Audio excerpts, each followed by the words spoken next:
திரு ஐயநாதன், ஒரு 50 ஆண்டுகளுக்கு மேலாக அரசு திருவள்ளுவர் தினமாக கொண்டாடி கொண்டிருக்கிற, கடைபிடித்து கொண்டிருக்கிற ஒரு நாளை மாற்றி இன்றைக்கு நட்சத்திரப்படி வைகாசி அனுச நட்சத்திரத்தில் இன்றைக்கு அவருடைய திருவள்ளுவர் பிறந்த தினமாக கொண்டாடுகிறோம் என்று ஆளுநர் முன்னெடுத்திருக்கிறதை எப்படி பார்க்குறேன்?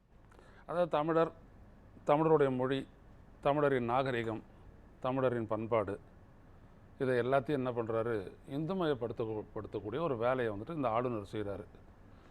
இது நம்முடைய கிராமத்தில் சொல்லக்கூடிய ஒரு பழமொழி. கொஞ்சம் கொச்சையாக இருந்தாலும் நம்ம அதை ஏற்றுக்கொள்ளத்தான் வேணும். செய்கிற வேலையை விட்டுட்டு சனையாட்டுக்கு மசுறு பிடுங்குற வேலை அப்படின்லாம் சொல்லுவாங்க. பொருந்தாத ஒருத்தர் ஒரு வேலையை செஞ்சான்னா இந்த மொழியை நான் பார்த்து சொல்லுவாங்க. அந்த மாதிரி வேலையை அவர் செய்கிறார். ஆனால் அதில் இருக்கக்கூடிய உள்நோக்கம் என்ன அப்படின்னோம்னா, இந்த ஆர்எஸ்எஸ்னுடைய உள்நோக்கம் தான். அதாவது என்ன அப்படின்னோம்னா, நீங்கள் வள்ளுவர் பெருமான்னு சொல்கிறீங்களே, இவர் யாருன்னா இவரும் ஒரு இந்து துறவி தான். நீங்கள் வள்ளலார்னு சொல்கிறீங்களே, அவர் ஒரு சனாதன துறவி தான். நீங்கள் யாரை வேணாலும் நீங்கள் சொல்லுங்கள். ஐயா வைகுந்தர்னு சொல்கிறீங்களே, அவர் சனாதனத்தை கட்டி காத்தவர் தான். இதெல்லாம் என்னது? இதெல்லாம் புருடா அப்படின்றத தவிர வேறு என்னது? இதெல்லாம் இந்து அப்படின்ற ஒரு சொல்லே ஒரு சட்டச்சொல் தானே ஒழிய ஒரு மத சொல்லோ ஒரு ஆன்மீக சொல்லோ கிடையாது. இதை ஆழ்ந்து பார்த்தா அனைவருக்கும் தெரியும். இது வெள்ளைக்காரன் கொடுக்குறான் டு நேம். இப்போ இந்த திராவிடன்ற மாதிரி வார்த்தை தான் அதுவும் அப்படி சொல்கிறேன். இந்த மாதிரி உள்ளபடியே பார்த்தீங்க அப்படின்னா, இப்போ நீங்கள் விவேகானந்தர் நீங்கள் யாருன்னு கேட்டிங்கன்னா வேதாந்தின்னு தான் சொல்லுவார்.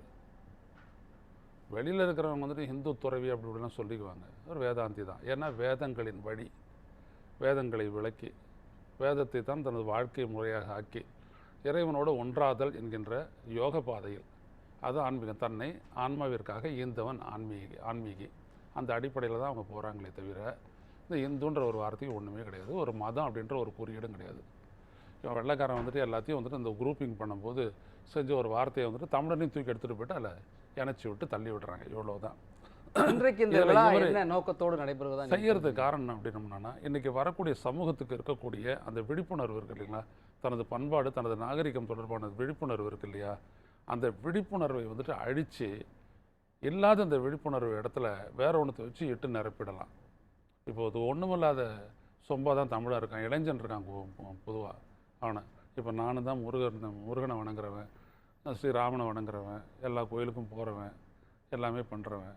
நமக்கு தெரியும், நம்மளுடைய டாக்குமெண்டெல்லாம் எடுத்துக்கிட்டிங்க அப்படின்னோம்னா நம்முடைய மதம் என்று குறிப்பிட்டது சைவமும் வைணவம் தான். என்ன சொல்லப்போனால் சிவமதம் என்றும் விஷ்ணு மதம் என்றும் தான் அந்த ஆவணங்கள்லே இருக்கும். அப்படி ஒரு ஆவணம் என் வீட்லேயும் இருக்குது. அப்படிதான் பாமா கிரய பத்திரத்திலே அப்படிதான் வறுமை. சிவகுலம் விஷ்ணு குலம் அப்படிலாம் பத்திரத்து அது வேற இது வேற சொல்றீங்க. சிவமதம் வைணவ மதம் தான் போடுவாங்க. விஷ்ணு மதம் அப்படிதான் போடுவாங்க. நம்ம ஊரில் பெருமாள் கோயில் தொன்று தொட்டு இருக்குது. எல்லாமே நம்ம பார்த்துக்கிட்டு தான் வரோம், எல்லாமே வரும். ஆனால் இந்துன்ற அடைமொழி கிடையாது. நமக்கு வந்துட்டு தான் ஒன்றே ஒன்று உண்டு. வழிபாடு பொறுத்த வரைக்கும் திருவள்ளுவர் சொல்கிறது என்னாரு, எடுத்த உடனே 5 விதமான அடிப்படையில் சொல்கிறாரு இல்லையா. இறந்து போனவர்கள், தென்புலத்தார், தெய்வம், அப்புறம் விருந்து, ஒக்கல், தான் என்ற 5. இதுதான் வந்துட்டு நம்மளுடைய வாழ்க்கையிலே வரும். முதல்ல தென்புலத்தார் தான் எங்களை வாழ வச்சு அதுக்கு ஆதாரமாக நின்று செத்து போன தாய் தந்தை, பாட்டம் பாட்டி, முப்பாட்டன் அப்படிலாம் போகும். அவங்க தான் முதல்ல. அடுத்தபடியாக தெய்வம்னு வரும்போது கூட இப்போ இஷ்ட தெய்வ கோட்பாடு இப்போ வந்தது தான். நம்மளுடைய தெய்வம் கூட இடுகல்ல இருந்துட்டு ஆரம்பித்து குலதெய்வம் வரைக்கும் தான். சாதி தெய்வம்லாம் இங்கே கிடையாது. குலதெய்வம். இப்போ நாளைக்கு நான் ஊருக்கு போகிறேன், என் பேச்சியாயும் பாவடை ராயனும் தான் கும்பிட்டுட்டு கிடா வெட்டி கும்பிட்றதுக்கு தான் போகிறேன். அது சைவத்துலேயும் இடம் இல்லை, வைணவத்துலேயும் இடம் இல்லை. ஆனால் அதுதான் என் மதம். அதாவது என்னுடைய வழிபாட்டு முறை, என்னுடைய முதல் தெய்வம். என் வீட்டில் இருக்கக்கூடிய நான் அந்த வேப்ப மரத்தில் நான் வந்துட்டு பார்த்தீங்க அப்படின்னோம்னா வந்துட்டு நான் நாகமாக வணங்குவேன். இதுதான். இது எந்த வேதத்துலேயும் இல்லை. வேதத்தில் இங்கே சொல்லக்கூடிய சிவனும் பிரம்மனும் யாரும் கிடையாது, தெய்வமே கிடையாது. வேதிக் டீட்டின்றதே வேற. சரி, உலக பொதுமறை திருவள்ளுவரை அவர்கள் இந்துமயமாக்க முயற்சிக்கிறாங்க. ஆமாம், அதுதான் முதல்ல பட்டையடிச்சது. முதல்ல அந்த மயிலாப்பூர்ல இருக்கிற அதோட ஒன்று ஆட் பண்ணிங்க, அரசியலுக்காக அப்படி செய்கிறார். ஆமாம், அதாவது அரசியலுக்காக முயல்வதற்கு காரணமே அரசியல் தானே தவிர மிகப்பெரிய அறிவார்ந்த அடிப்படையில் ஒன்றும் அவர் அதை ஆரம்பிக்கல. இல்லை, அதையும் விட ஒரு ஸ்டெப் மேலே போனோம்னா it is nothing but to establish the brahminic hegemony. பிராமண மேலாதிக்கத்தை நிலைநிறுத்தக்கூடிய ஒரு அரசியல் மத வழிமுறை தான் ஆர்எஸ்எஸ்னுடைய கோட்பாடுன்றது.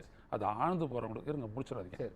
அதில் நம்ம பார்த்தீங்க அப்படின்னோம்னா நமது மக்கள் எதை உணரணும் அப்படின்னோம்னா, இப்போ நாங்கள் இருக்கோம், நம்மளையும் இந்துன்னு தான் குறிப்பிடுவாங்க, பிராமணர்களையும் இந்துன்னு தான் குறிப்பிடுவாங்க. ஆனால் என் கல்யாண பத்திரிகையில் தான் திருக்குறள் இருக்கும். அன்பும் மரணம் உடைத்தான் இல்வாழ்க்கை பண்பும் பயணம் அதுன்னு இருக்கும். மேலே பார்த்தீங்கன்னா ஒரு ஊ போடுவோம் பிள்ளையார்.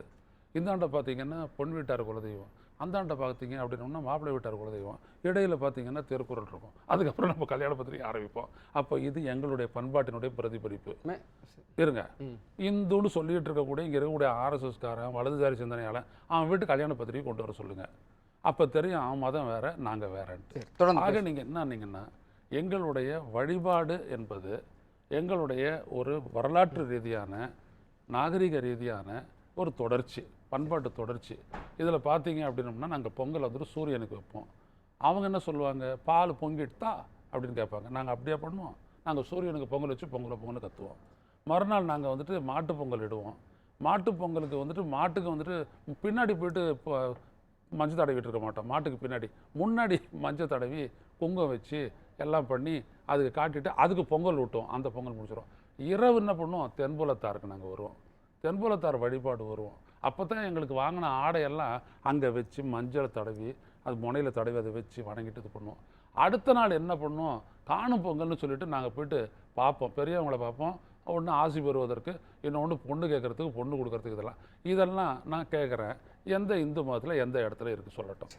ஆக நான் என்ன சொல்ல வரேன்னா, முதல்ல தமிழர்கள் ஆகிய நம்மளை ஒரு மத கட்டுமானத்திற்குள்ளே கொண்டு வந்துட்டு ஒரு பிராமண ஆதிக்கத்தின் கீழ் நம்மளை கொண்டு வந்துட்டு அவனை பார்த்து வணங்குன்னு சொல்லக்கூடிய ஒரு சனாதன முயற்சி தான் இந்த ஆளுநர் செய்யக்கூடிய ஒரு முயற்சியை அன்றி இதில் இவர் வந்துட்டு பெருமைப்படுத்துறதுக்கோ உண்மையை சொல்றதுக்கோ ஏதுமில்லை. தொடர்ந்து பேசலாம்.